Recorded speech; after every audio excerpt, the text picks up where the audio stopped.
Good morning everyone. My name is Jitendra नागर.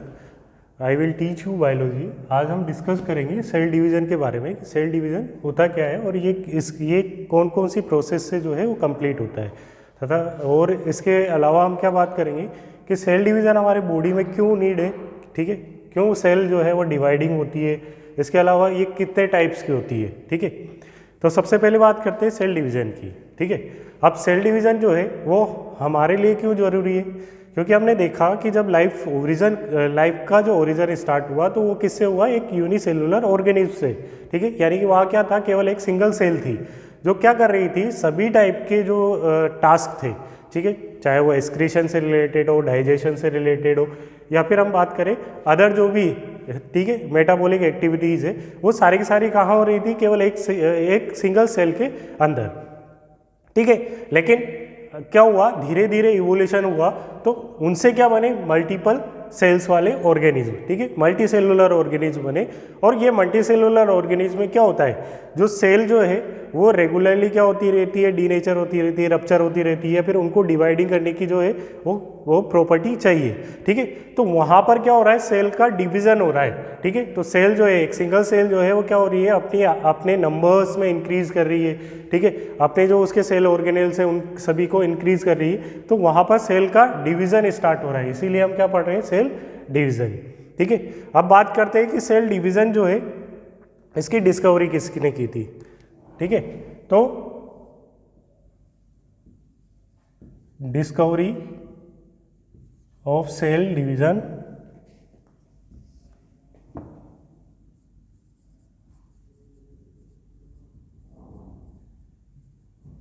वो किसने की थी, प्रीवोस्ट एंड डूमास. ठीक है, तो ये किस में की थी इन्होंने, एनिमल में. तो जाइगोट ऑफ फ्रॉग. ठीक है, अगर प्लांट सेल की बात करें तो प्लांट के अंदर जो सेल डिवीजन सबसे पहले देखा था वो किसने देखा था, नगेली ने. ठीक है, इन प्लांट सेल. ठीक है, ये तो बात हो गई डिस्कवरी की कि सबसे पहले जो है सेल डिवीजन जो है वो किसने दिखा था, प्रीवोस्ट एंड डुमास ने. किसमें देखा था, जाइगोट ऑफ फ्रॉग्स. ठीक है, यानी एनिमल सेल की बात कर ली हमने. और प्लांट सेल की बात करेंगे तो हम किसमें करेंगे, ठीक है, नगेली के द्वारा. नगेली ने क्या किया था, यहाँ पर इसको डिस्कवर किया था, ये पहले ऑब्जर्व किया था. ठीक है, डिस्कवर की जगह यहाँ लिखते हैं ऑब्जर्व. ठीक है, तो सबसे पहले observe of cell division animal के अंदर जो है प्रोवेस्ट और डुमास ने, और जो नगेली ने किसमें किया था, प्लांट सेल के अंदर. ठीक है, अब यहाँ पर हम बात करते हैं कि सेल जो है वो डिवाइड कैसे होती है, या फिर कौन कौन से फेज होते हैं जिसके अंदर सेल डिवाइड होती है. ठीक है, तो यहाँ पर पढ़ा जाता है सेल साइकिल. क्यों, क्योंकि सेल जो है वो रेगुलरली डिवीजन होगी. ठीक है, जैसे एक सिंगल सेल है वो डिवाइड होकर दो बनाएगी, फिर दो के बाद फिर वापस उन दो में भी वापस क्या हो सकते हैं, डिविजन्स हो सकते हैं. तो यहाँ पर क्या हो रहा है, एक साइकिल जो है वो कंप्लीट होता है. ठीक है, जिसे अपन बोलते हैं सेल साइकिल. तो ये सेल साइकिल क्या है, तो a series of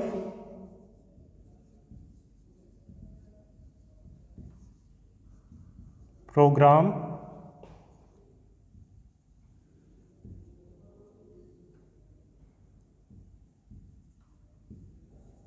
cell cycle which the cell duplicate its contents and divided into two parts. ठीक है, तो ये क्या होता है, एक सीरीज प्रोग्राम होता है जिसमें सेल साइकिल जो है उसमें क्या होगा, सेल क्या करेगी, इसके खुद के जो कंटेंट्स हैं उनको डुप्लीकेट करेगी, क्योंकि एक सिंगल सेल है, मान लो ये एक सिंगल सेल है. ठीक है, तो ये क्या करेगी, डिवाइड होने के लिए इसके अंदर जो न्यूक्लियस है ठीक है, यानी कि इसका जो जेनेटिक मटेरियल है उसको भी कितना करेगी, 2 टाइम्स करेगी। ठीक है, और साथ में इसके अंदर जो भी ऑर्गेनेल्स प्रेजेंट है, साइटोप्लाज्म प्रेजेंट है, उसको भी, उसके नंबर्स भी क्या करेगी, इंक्रीज करेगी, तब जाकर ये क्या बनेगी, 2 डॉटर सेल। ठीक है, तो यहाँ पर क्या होता है, इस साइक्लिक फेज में क्या होता है, इन सभी के अंदर चेंजेस देखने को हमें मिलेंगे कि यहाँ पर क्या होगा, जो उसका जेनेटिक मटेरियल है वो भी क्या होगा, डुप्लीकेट होगा, यानी नंबर्स में जो है इंक्रीज होगा। बाकी जो साइटोप्लाज्म के अंदर जितना भी पार्ट है उनको भी वो क्या करेगी, डबल करने का काम करेगी। ठीक है, और फिर उसके बाद क्या होगा, उसके बाद क्या होगी, सेल जो है वो डिवाइड होगी कितने में, 2 पार्ट्स के अंदर, यानी 2 डॉटर सेल्स वहाँ पर बनेगी। अब बात करते हैं सेल साइकिल की। तो सेल साइकिल जो है ये, अगर नॉर्मल बात करें हाँ ह्यूमन सेल की, तो ये होता है 24 आवर्स का। ठीक है, नॉर्मल अगर बात करें ह्यूमन सेल्स की, तो हमारे अंदर जो एक सेल डिवाइड होती है वो कितने टाइम में होती है, 24 आवर्स के अंदर। और ईच सेल की बात करें तो अप्रोक्सीमेट 90 मिनट जो है वो क्या लेती है, टाइम लेती है ईच सेल, जो जब क्या हो जाएगी, एक सिंगल सेल से किस में कन्वर्ट हो जाएगी, डबल सेल के अंदर या 2 डॉटर सेल्स के अंदर। ठीक है, अब बात करते हैं कि जो सेल साइकिल होता है वो कितने फेज के अंदर कंप्लीट होता है। तो सेल साइकिल के 2 फेज है।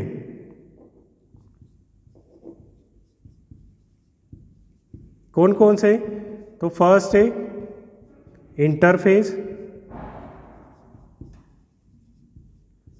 इंटरफेज को और क्या बोला जाता है, लॉन्ग नॉन डिवाइडिंग फेज। ठीक है, या फिर और क्या कह सकते हैं, प्रिपरेशन फेज। ठीक है, तो ये सबसे ज्यादा क्या होगा, लंबा होगा। साथ में क्या होगा, यहाँ पर क्या करेगी, जो सेल है वो डिवाइड होने के लिए पहले खुद को प्रिपेयर करती है। ठीक है, तो उसके अंदर काफ़ी सारे चेंजेस होते हैं, तो वो चेंजेस कहाँ देखने को मिलेंगे हमें, यहाँ पर। ठीक है, और अगर नॉर्मल ह्यूमन बींग्स की बात करें तो ये जो 24 आवर्स है इसमें से 23 आवर्स जो है वो किसके होंगे, केवल और केवल प्रिपरेशन फेज के। ठीक है, सेकेंड बात करते हैं तो सेकेंड पे आता है एम फेज। ठीक है, इसे और क्या बोला जाएगा, मल्टीप्लीकेशन फेज। ठीक है, और क्या बोला जा सकता है, या फिर डिवाइडिंग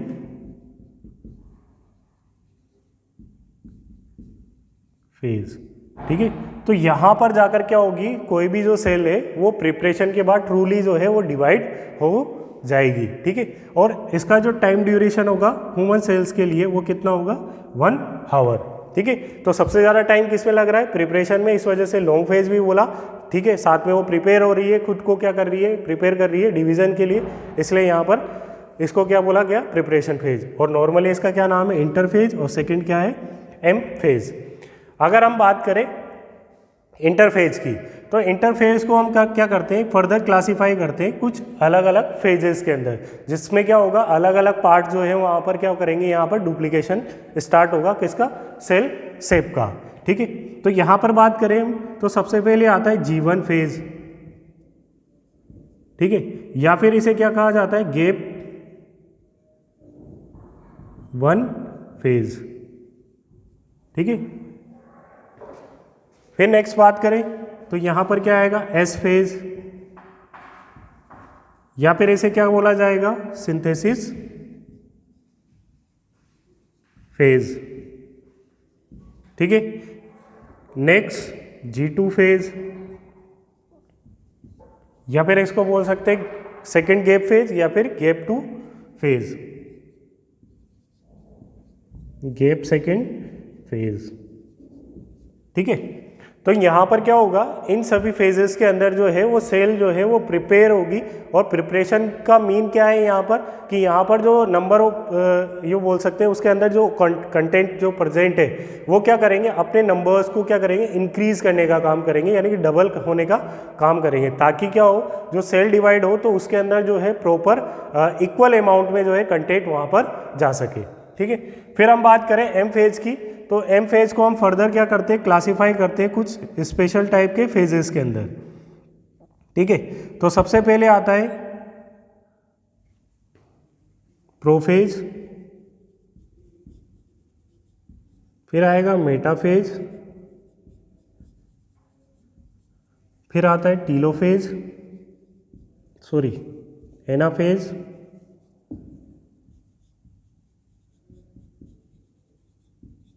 और फिर आएगा टीलोफेज। ठीक है। तो यहां पर क्या होगा, जो सेल डिवीजन होता है, ठीक है, तो सेल डिवीजन की प्रोसेस कहाँ कंप्लीट होती है, इन 4 फेजेस के अंदर क्या होगी, कंप्लीट होगी। प्रोफेज, मेटाफेज, एनाफेज और टीलोफेज, इन फेज के अंदर कंप्लीट होगी और सेल पूरी तरह से डिवाइड कब होगी, तो यहाँ पर होगी। ठीक है। ये बात हो गई कि हमने एम फेज को क्या किया था, क्लासीफाई किया था फॉर डिवीजन। तो डिवीजन यहाँ पर 2 पार्ट्स में होता है। एक तो होगा कैरियोकाइनेसिस,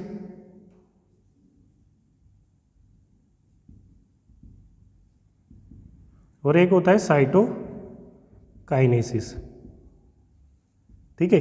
तो ये सारे जो पार्ट है वो किसके हैं, कैरियोकाइनेसिस के, यानी कि जो न्यूक्लियस है, सेल का जो न्यूक्लियस है, उसको डिवाइड होने के लिए कितने फेज की जरूरत होती है, 4 फेजेस की। ठीक है। तो यहाँ पर जो जेनेटिक मटेरियल है, क्रोमोसोम्स वगैरह जो है प्रेजेंट होते हैं, वो इन 4 फेजेस के अंदर जाकर क्या होते हैं, डिवाइड होते हैं।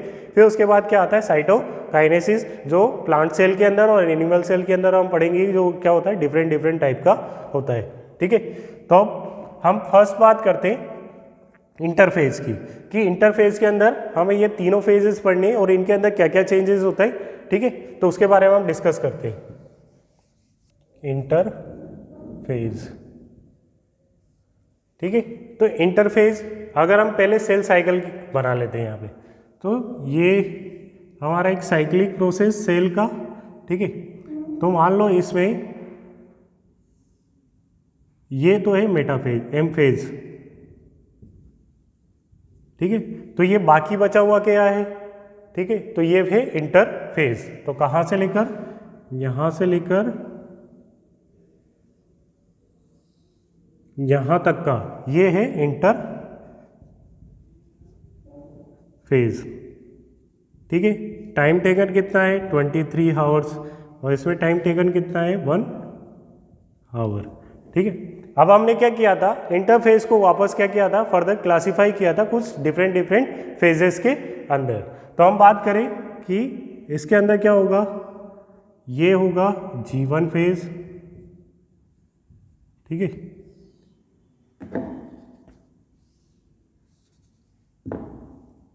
ये S फेज, और ये हो गया G2 फेज। ठीक है।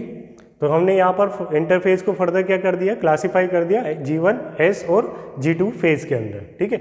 अब हम बात करते हैं एक एक करके कि G1 के अंदर, S के अंदर और G2 के अंदर जो सेल जो है वो प्रिपेयर हो रही है, तो किस तरह से प्रिपेयर हो रही है फॉर डिवीजन के लिए। ठीक है। तो फर्स्ट जो है वो है हमारे पास G1 फेज। ठीक है। अब देखो G1 फेज जो है वो प्रिपेयर होगा किसके लिए, S फेज के लिए। ठीक है। तो यहाँ पर क्या होगा, वो चेंजेस आएंगे जो किसके लिए जरूरी होंगे, S फेज के लिए जरूरी होंगे। ठीक है। S फेज को हमने नाम दिया है सिंथेसाइज। ठीक है। तो सिंथेसाइज क्यों वर्ड दिया, क्योंकि यहाँ पर क्या होता है, डीएनए के लिए, डीएनए के रेप्लिकेशन के लिए क्या होता है, चेंजेस होता है। यानी कि यहाँ पर डीएनए का रेप्लिकेशन होगा, तो डीएनए का अगर यहाँ पर रेप्लिकेशन होता है तो उसके लिए जो रॉ मटेरियल है, ठीक है, वो कौन प्रोवाइड करवाएगा इसको, G1 फेज। तब जाकर क्या होगा, ये S फेज जो है वो कंप्लीट होगा। तो यहाँ पर S फेज के अंदर हम बात करेंगे, वो किसके लिए बात करेंगे, सॉरी G1 फेज के लिए हम बात करेंगे कि यहाँ पर जो चेंजेस हो रहे हैं वो किसके लिए हो रहे हैं, S फेज के लिए। ऐसे S फेज के अंदर जो चेंज होंगे वो किसके लिए होंगे, G2 फेज के लिए, और G2 फेज के लिए अंदर जो चेंज होंगे वो किसके लिए होंगे, M फेज के लिए। तो पहले बात करते हैं कि G1 फेज के अंदर कौन कौन से चेंजेस होते हैं। तो सबसे पहले हम बात करें S फेज की, तो डीएनए यहाँ पर प्रेजेंट है, और डीएनए बनाने के लिए हमें किसकी जरूरत पड़ती है, प्रोटीन की। तो यहाँ पर सबसे पहले क्या होगा, प्रोटीन सिंथेसाइज।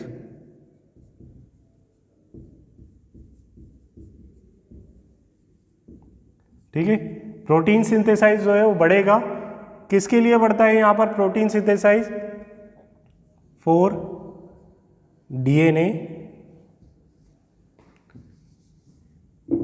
एंजाइम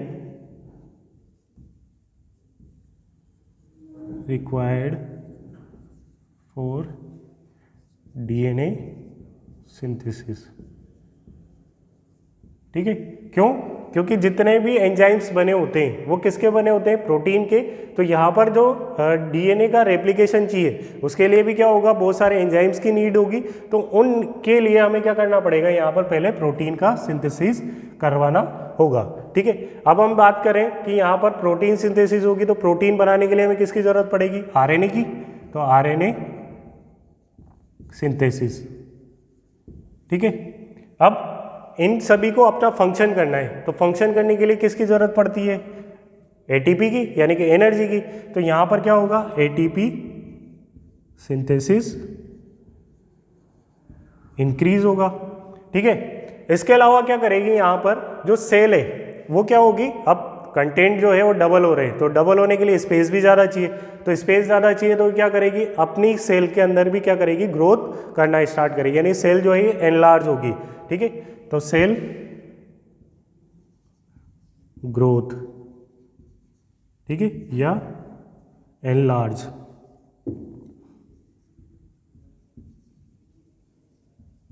ठीक है, सेल जो है वो बड़ी होना स्टार्ट हो जाएगी। तो यहाँ पर क्या हो रहा है? एक तो क्या हो रहा है? प्रोटीन का सिंथेसिस हो रहा है। किसके लिए? Enzyme required for DNA synthesis, यानी डीएनए को चेंज करने के लिए या डीएनए के नंबर्स को क्या करना है? इंक्रीज करना है। उसके लिए यहाँ पर जो एंजाइम बनेंगे वो कौन बनाएगा? प्रोटीन। ठीक है, उसके लिए रिक्वायरमेंट है। साथ में अब यहाँ पर प्रोटीन बना रहे हैं तो उसके लिए क्या चाहिए? आरएनए। क्यों? क्योंकि आरएनए जो होता है वो क्या करता है? प्रोटीन सिंथेसिस में हेल्प करता है। ठीक है, फिर हम बात करें इन सभी को फंक्शन करने के लिए किसकी जरूरत पड़ेगी? एनर्जी की। तो एनर्जी कहाँ से आएगी हमारे पास? एटीपी की फॉर्म में। ठीक है, तो एटीपी की फॉर्म में कहाँ से आएगी? कार्बोहाइड्रेट से। ठीक है, कार्बोहाइड्रेट का क्या होगा? रेस्पिरेशन होगा। ठीक है, ऑक्सीडेटिव फॉस्फोराइलेशन होगा तो वहां से हमें क्या मिलेगी? एटीपी का फॉर्मेशन। फिर इसके अलावा अब यहाँ पर क्या हो रहा है? इनके नंबर्स में जो है वो जो है इंक्रीज हो रहा है। तो इंक्रीज होगा तो सेल के अंदर क्या है? वॉल्यूम भी ज़्यादा होना चाहिए। तो सेल का वॉल्यूम ज़्यादा होगा तो उसके लिए क्या करना पड़ेगा? सेल को ग्रोथ करना पड़ेगा या फिर उसका एनलार्जमेंट होगा। ठीक है, अब बात करते हैं एस फेज की।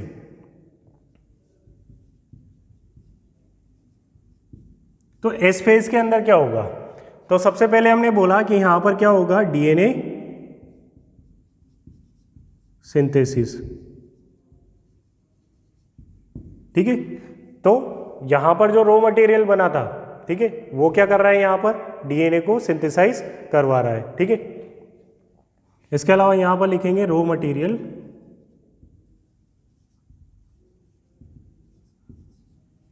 For S phase. ठीक है, तो यहाँ पर रॉ मटेरियल भी बनता है किसके लिए? एस फेज के लिए। फिर हम बात करें तो यहाँ पर तो फर्स्ट हो गया डीएनए सिंथेसिस। ठीक है, डीएनए का डुप्लीकेशन जो है यहाँ पर स्टार्ट हो जाता है। इसके अलावा और क्या होता है यहाँ पर? तो यहाँ पर होता है centriole divide.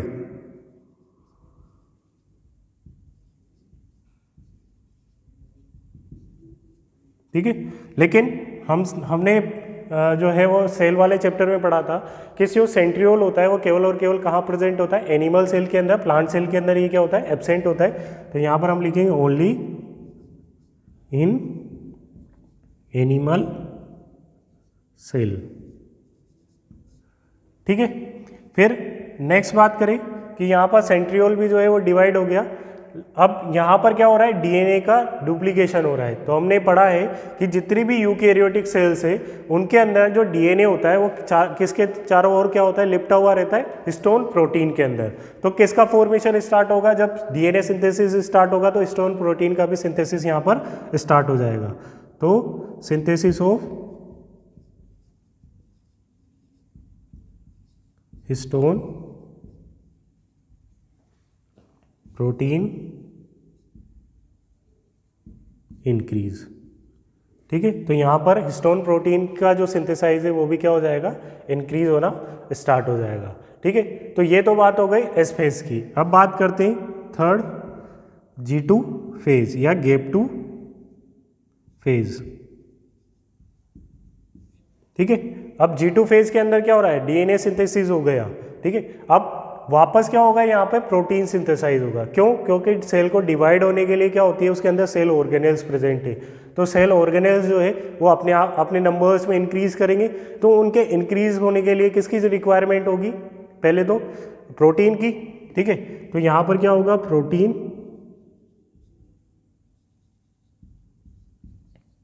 Synthesis,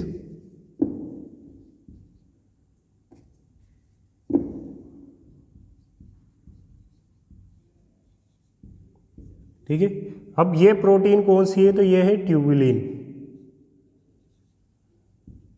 tubulin protein किस में हेल्प करती है? फॉर्मेशन ऑफ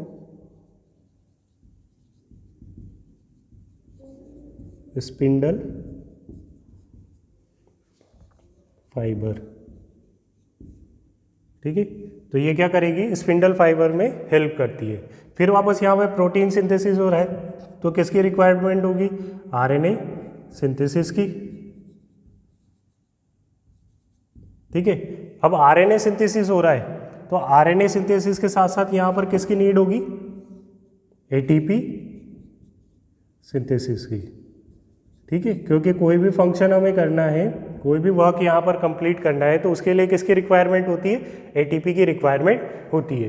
तो ये होता है पूरा 3 फेज के अंदर, यानी कि G1, S और G2 फेज के अंदर यहाँ पर क्या हो जाती है? सेल जो है वो सेल जो है वो प्रिपेयर हो जाती है फर्दर M फेज के लिए, ठीक है। तो M फेज को हम डिटेल में पढ़ेंगे आगे। एक बार फिर रिपीट कर लेते हैं कि इंटरफेज के अंदर क्या क्या चेंजेस होता है। इंटरफेज में G1 फेज जो होता है उसके अंदर क्या होगा? प्रोटीन सिंथेसिस होगा for requirement of DNA synthesis enzyme, ठीक है। फिर जब यहाँ पर क्या बन रहा है? प्रोटीन, तो प्रोटीन के लिए किसकी रिक्वायरमेंट होगी? आरएनए की। तो यहाँ पर आरएनए सिंथेसिस जो है वो क्या, उसका भी क्या किया जाएगा? इंक्रीज किया जाएगा। अब यहाँ पर क्या हो रहा है? इनका फंक्शन हो रहा है, ठीक है। ये वर्क करेंगे, तो वर्क करने के लिए हमारी सेल्स को किसकी नीड होगी? एटीपी की। तो एटीपी यहाँ पर सिंथेसिस जो है वो क्या हो जाएगा? इंक्रीज होना स्टार्ट हो जाएगा। अब इंक्रीज होगा तो यहाँ पर क्या होगा? किसकी जरूरत होगी? कार्बोहाइड्रेट सिंथेसिस की। तो जो सेल के अंदर कार्बोहाइड्रेट जो है वो क्या हो जाएंगे? उनके नंबर्स इंक्रीज होना स्टार्ट हो जाएंगे, ठीक है। और फिर क्या होगा? ऑक्सीडेटिव फॉस्फोराइलेशन, जिससे क्या बनेगी? ATP formation. फिर यहाँ पर क्या होगा? अब इतना मटेरियल जो है यहाँ पर रेगुलरली क्या हो रहा है? सिंथेसिस हो रहा है। तो उसकी वजह से सेल जो है वो क्या होगी? अब एनलार्ज होगी। एनलार्ज होगी, साथ में सेल क्या करेगी? ग्रोथ करना स्टार्ट करेगी। इसके अलावा एस फेज की जितने भी रॉ मटेरियल चाहिए उनको, वो यहाँ पर क्या होते हैं? प्रॉपर क्या कर लिए जाते हैं? सिंथेसाइज कर लिए जाते हैं। फिर आते हैं एस फेज में। तो एस फेज में मेनली क्या होता है? डीएनए सिंथेसिस, ठीक है। तो यहाँ पर नंबर ऑफ डीएनए जो है वो कितने हो जाएंगे? अगर यहाँ पर n है तो यहाँ पर कितने हो जाएंगे? 2n, ठीक है। इसके अलावा सेंट्रियोल जो है वो डिवाइड होता है, लेकिन ये किसके अंदर होगा? केवल और केवल एनिमल सेल के अंदर, ठीक है। प्लांट सेल के अंदर जो है सेंट्रियोल प्रेजेंट नहीं होता है। फिर इसके अलावा हमने देखा यहाँ पर डीएनए जो है उसके नंबर्स बढ़ रहे हैं, या फिर डीएनए थ्रेड्स बढ़ रहे हैं। तो डीएनए थ्रेड जो है वो किसके चारों तरफ लिपटे हुए रहते? हिस्टोन प्रोटीन के चारों ओर। तो यहाँ पर क्या होगा? हिस्टोन प्रोटीन सिंथेसिस भी जो है वो बढ़ना स्टार्ट हो जाएगा, ठीक है। फिर हम बात करते हैं G2 की। तो G2 में क्या होगा? प्रोटीन सिंथेसिस स्टार्ट होगा। किसके लिए? जो सेल के अंदर जो बहुत सारे ऑर्गेनेल्स है, साथ में क्या होता है यहाँ पर कि सेल डिवीजन के लिए कौन जो है वो हेल्प करता है? स्पिंडल फाइबर्स, ठीक है। क्योंकि ये क्या करते हैं? जो क्रोमोसोम्स हैं उनको स्प्लिट करवाने में हेल्प करेंगे, ठीक है। तो वहाँ तो स्पिंडल फाइबर का फॉर्मेशन करवाना है, तो उसके लिए किसकी जरूरत पड़ेगी? सिंथेसिस, प्रोटीन सिंथेसिस की। प्रोटीन सिंथेसिस होगा तो आरएनए भी जो है वो सिंथेसिस होगा। साथ में किसकी रिक्वायरमेंट होगी? एटीपी की रिक्वायरमेंट होगी, ठीक है। तो ये तो बात हो गई हमारी इनकी। अब हम बात करते हैं कि यहाँ पर क्या होते हैं? कुछ स्पेशल टाइप के चेक पॉइंट होते हैं और सी वैल्यू होती है। तो चेक पॉइंट और सी वैल्यू क्या है?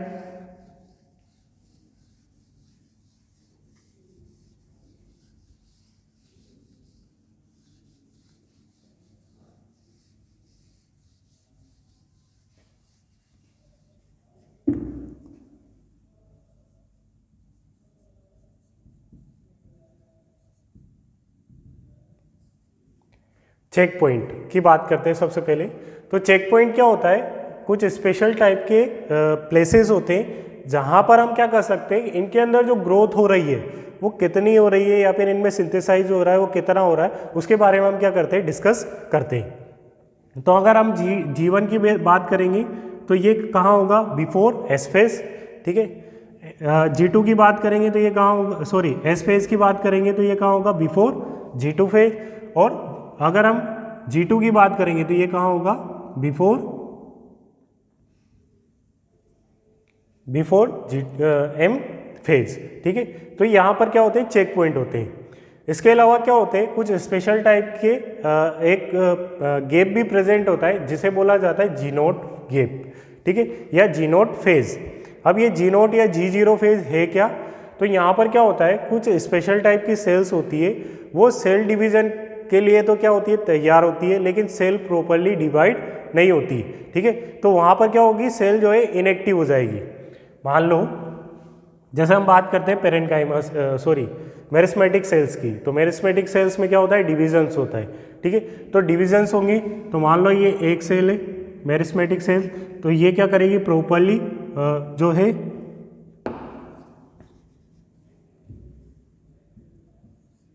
ये जो है वो प्रॉपर क्या करेगी, सेल साइकिल कंप्लीट करेगी। सेल साइकिल में एम फेज भी कंप्लीट करेगी, तो एम फेज से क्या हो जाएगा यहाँ पर, तो यहाँ पर बनेंगी ये 2 सेल्स, 2 डॉटर सेल्स बनी।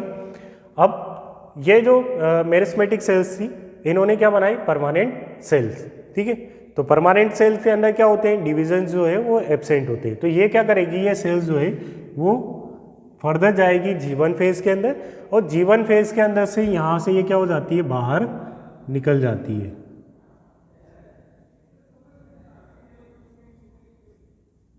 ठीक है, तो ये यहाँ से बाहर निकली, तो इसे बोला जाता है जी नोट फेज। ठीक है, तो जो जी नोट होगा, जी नोट फेज,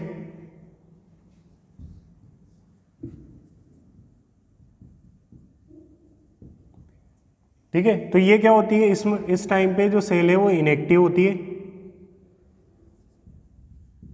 या फिर इसे क्या बोला जाता है, क्यूसेंट।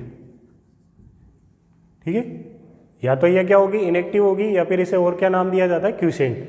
लेकिन ये इनएक्टिव किस में होंगी, फॉर डिवीजन।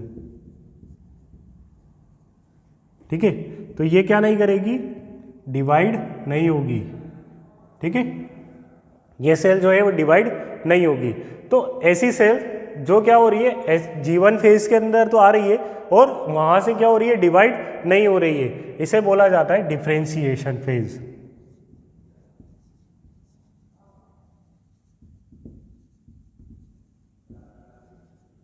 Differentiation cell. ठीक है, तो यहाँ पर क्या हो गया, अभी तक तो उसके पास कोई स्पेशल टास्क नहीं होगा, लेकिन यहाँ पर आने के बाद उसके पास क्या होगा, स्पेशल टास्क हो जाएगा। यानी कि वो क्या करेगी, एक प्रॉपर फंक्शन करना स्टार्ट कर देगी, और डिवाइड नहीं होती है। लेकिन हमने क्या देखा कि कुछ सेल्स जो होती है उनके अंदर रीडिविजन स्टार्ट होता है। ठीक है, तो रीडिविजन होगा, तो ये जो G1 जी नोट वाली जो सेल्स है, ये वापस क्या होगी, इसके अंदर आएगी।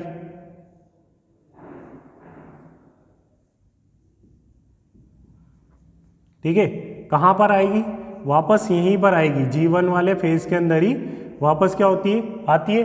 तो यहाँ पर जो होगा वो क्या होगा, डी डिफरेंशिएशन।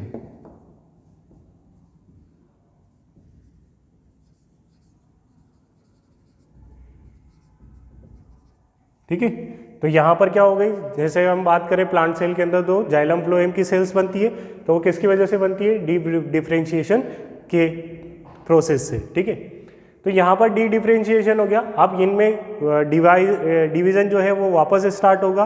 अब डिवीजन स्टार्ट हो गया तो वापस क्या करेगी, ये सेल साइकिल कंप्लीट करेगी। अब एक बार डिवीजन स्टार्ट हो गया, फिर उसके बाद ये क्या करेगी, वापस अपना जो है डिवीजन जो है वो क्या करेगी, रोक देगी। ठीक है, तो वापस से ये किस में कहाँ से बाहर निकलेगी, यहीं से बाहर निकलेगी। ठीक है, तो यहाँ पर ये वापस क्या हो जाएगी, रेस्टिंग फॉर्म में आ जाएगी। तो ये वाली जो सेल्स होगी, जब ये यहाँ से बाहर निकलेगी तो इस सेल्स को हम क्या बोलेंगे, री डिफरेंशिएट सेल। ठीक है, तो यहाँ पर क्या होगी, ये री डिफरेंशिएटेड सेल्स हो गई जो क्या करती है सेकेंडरी ग्रोथ में हेल्प करती है, किसी भी प्लांट के सेकेंडरी ग्रोथ में जो क्या करती है हेल्प करती है। तो वो सेल्स कौन सी होगी, रीडिफरेंशिएटेड वाली जो सेल्स होगी वो, ठीक है, वो फिर फर्दर डिवाइड नहीं होगी, ठीक है। तो ये बात हो गई चेक पॉइंट की कि चेक पॉइंट कौन कौन से होते हैं। मेनली आपको पूछा जाएगा जीनोट के बारे में कि जीनोट होता क्या है। तो जीनोट फेज एक ऐसी फेज है जिसमें सेल जो है वो डिवाइड होने के लिए तो क्या होती है एंटर करती है, लेकिन G1 फेज से ही वो क्या हो जाती है बाहर निकल जाती है, ठीक है। तो बाहर निकलेगी तो इसका मतलब वो किस में गई है, इनएक्टिव फॉर्म में हो गई या क्यूसेंट हो गई है, ठीक है। तो क्यूसेंट हो गई है तो वो क्या होगी, डिवाइड नहीं होगी अब, ठीक है। अगर वो फर्दर वापस क्या होती है डिवीजन के लिए आती है तो उसे क्या बोला जाएगा, ये ऐसी सेल जो होगी वो क्या होगी, डिफरेंशिएटेड सेल होगी, ठीक है। अगर वो वापस आती है डिवाइड होती है तो उसे बोला जाएगा डी डिफरेंशिएटेड सेल। और सेल साइकिल कंप्लीट होने के बाद वो वापस क्या होती है जीनोट फेज में चली जाती है तो उसे क्या बोला जाएगा, रीडिफरेंशिएटेड सेल्स, जो प्लांट की ग्रोथ में क्या करती है काफ़ी ज़्यादा हेल्पफुल होती है। और हमारी बॉडी के अंदर भी हम देखते हैं कि काफ़ी सारी सेल्स के अंदर क्या होता है, हम डिफरेंशिएट कर सकते हैं कि डिफरेंशिएटेड सेल कौन सी है, डी डिफरेंशिएटेड कौन सी है और रीडिफरेंशिएटेड सेल्स कौन सी होती है, ठीक है। तो ये तो हो गया चेक पॉइंट की बात। अब हम बात करते हैं सी वैल्यू की कि सी वैल्यू क्या है।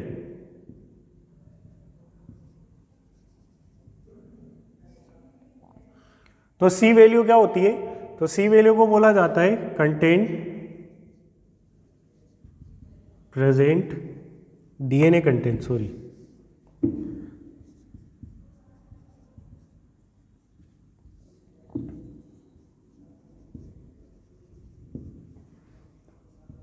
प्रेजेंट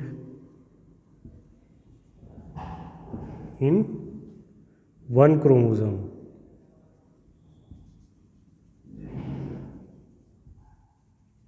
ठीक है। तो एक क्रोमोसोम के अंदर कितने कंटेंट प्रेजेंट है उसके बेस पे हम बात करेंगे यहाँ पर कि सी वैल्यू जो है वो किस किस के अंदर, ये तीनों फेज के अंदर कितनी होगी, ठीक है। तो सबसे पहले बात करते हैं G1 फेज की। तो G1 में क्या होगा, यहाँ पर हम देख रहे हैं कि जो नंबर ऑफ क्रोमोसोम्स है वो कितने क्रोमोसोम से मान लो जो है वो N है, ठीक है। तो यहाँ पर जो सी वैल्यू होगी यानी कि जो कंटेंट प्रेजेंट होगा डीएनए का वो भी कितना होगा, कितना होगा N, ठीक है। क्यों, क्योंकि यहाँ पर अभी जितने क्रोमोसोम्स हैं उनके अंदर जो डीएनए कंटेंट है वो भी कितना प्रेजेंट है, उतना ही प्रेजेंट है, उसमें कोई चेंजेस नहीं हो रहा है। हम बात करेंगे सेकंड एस फेज की।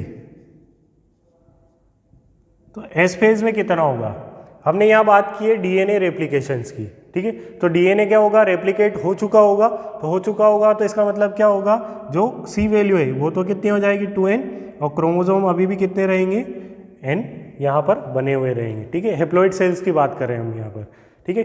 अगर हम बात करें थर्ड G2 फेज की, ठीक है।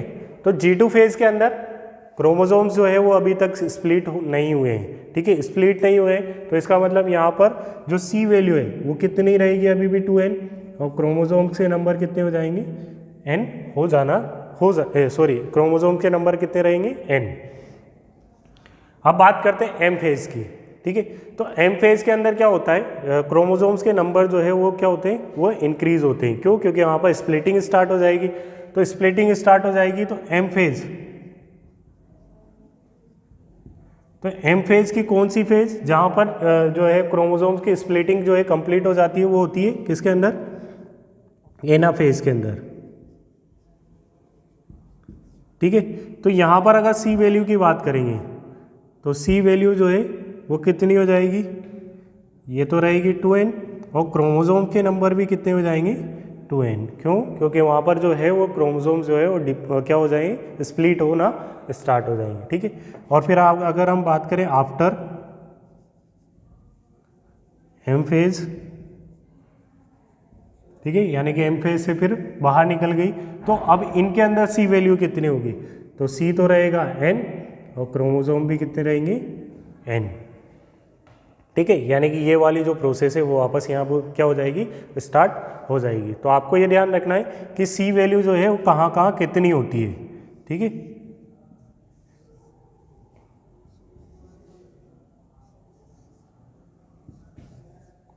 तो G1 के अंदर C की वैल्यू कितनी होगी, अगर हैप्लॉइड सेल की बात करेंगे तो N, और अगर डिप्लॉइड की बात करेंगे तो 2N, ठीक है।